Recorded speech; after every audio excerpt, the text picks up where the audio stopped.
Happy Thursday, everybody. Today I got a product in the mail that I talked about yesterday in my video that I had an upcoming review on. It came in the mail today. We're going to do an unboxing of that item. I'll show you what comes in the box and everything. Then probably tomorrow or the next day I'll actually do a review of this. This is just an unboxing video to show y'all what actually comes in the box and how it's packaged. I'll have to read the instructions, make sure how to use this item. I'd like to actually play around with it, get used to it. I'm repping my Throb Nation hat today. Everybody go check out Rob if you don't. Cool dude. So, in this item, or in this package, you get a white box. And this is Dry Fire Mag. I really believe that this could possibly save a lot of money. Dry fire is a good technique to work on your trigger control. So this right here actually helps you reset your trigger. When you pull the trigger, if you're doing dry fire practice and you pull the trigger, you have to rack your slide every time to reset the trigger. Well, this magazine that you insert into the magazine well, make sure you have all your ammo cleared away. Make sure this is the only mag. Make sure your gun is empty. Follow all the main rules of firearm safety. But when you've done all that, you insert this mag from what I've seen, and it resets your trigger for you so you don't have to actually manually rack the slide every time. So in the box, you have a little pamphlet. This is a very Christian organization. I do like that.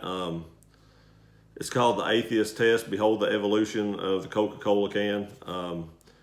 In all the emails I sent, they always put have a blessed day at the bottom of it, and I appreciate that Dry Fire Mag. I really do. It's good to see a Christian company in the gun community. I know there's a lot of Christians in the gun community, and there's probably a lot of people that aren't, but I do appreciate that. Thank you for being, good people. In the actual package with the magazine, it's safely clear gun chamber before inserting your new dry fire mag. That's what I went over a minute ago. I didn't even know that was in there. I kind of figured that was in there, but I didn't know it. You get some instructions on how to use it, and I'll go over that later. I'll actually go over the instructions when I actually do the review. I probably won't go over the instructions, necessarily read it, but when I do the review, I'll be more familiar with the product and I'll be able to tell you all how to use it. Dry Fire Mag has been tested and adjusted to the Glock standard trigger pull of 5.5 pounds, which is good because I do run mostly stock grade triggers in my guns. I do have a couple of them that have, different triggers in them. Some of them just have different trigger shoes on them, which doesn't really affect the pull weight as much. So most of them are still around 5 to 5.5 pounds. It does come with an extra spring and an Allen key. How to replace the spring. So it tells you how to replace this spring, and I'm not sure what the spring is. I'll read up on that so I can tell you all later. And there's a little thank you for purchasing the Dry Fire Mag. And then you actually get the magazine. It does have an orange base plate. This spring right here, you can hear that. When you pull the trigger, the actual, from what I've read, from what I've looked at, it looks like the trigger bar actually catches this maybe and pushes back, and actually feels like a trigger pull, and then it pushes the trigger back to reset it. That's what it feels like, or that's what it looks like. So, I've not officially read up on this yet, but to me that's what it looks like happens. I can let you know that more on the review when I actually install this and use it a little bit. I'll actually be able to see it more. I also read that there's a little set screw right here that adjusts the spring tension some. I'll read up on that and let y'all know about that too. Just first, holding on to it, it does like it has a Glock base plate on it. Looks like a standard Glock base plate, except it's orange.